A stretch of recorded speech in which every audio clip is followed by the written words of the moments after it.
سلام میں پہل کرنے والا غرور و تکبر سے پاک ہے۔ جب بندہ جھوٹ بولتا ہے تو اس کے بدبو سے فرشتے 1 میل دور ہٹ جاتا ہے۔ مسلمانوں میں کامل ایمان والے وہ لوگ ہیں جن کے اخلاق اچھے ہیں۔ جب اللہ کسی بندے کو پسند کرتا ہے تو اس پر خوب آزمائش ڈالتا ہے۔ جھوٹ چہرے کو سیاہ کرنے والا ہے۔ جس گھر میں قرآن پڑھا جاتا ہے وہ آسمان والوں کو ایسا دکھائی دیتا ہے جیسا کہ زمین والوں کو ستارے دکھائی دیتے ہیں۔ ایک وقت ایسا آئے گا کہ دین پر قائم رہنا اتنا مشکل ہوگا جتنا ہاتھ میں چنگاری پکڑنا۔ مسلمان کا اپنے اہل خانہ پر خرچ کرنا بھی صدقہ ہے۔ ہر چیز تکبر سے ہے، یہاں تک کہ جائز ہونا اور ہوشیار ہونا بھی تقدیر میں ہے۔ دنیا مومن کے لیے قید خانہ ہے اور کافر کے لیے جنت ہے۔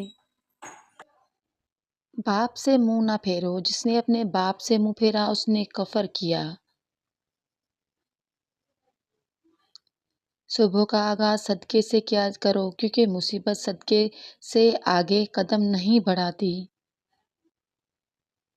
اللہ والوں سے تعلق رکھو، طبیعت ٹھیک رہے گی۔ یہ وہ حکیم ہے جو لفظوں سے علاج کرتے ہیں۔ رزق اور موت کا خوف نہ رکھو، یہ اختیار صرف اللہ کے پاس ہے۔ بے شک نہ کوئی تمہارا رزق چھین سکتا ہے اور نہ ہی موت دے سکتا ہے سوائے اللہ کے۔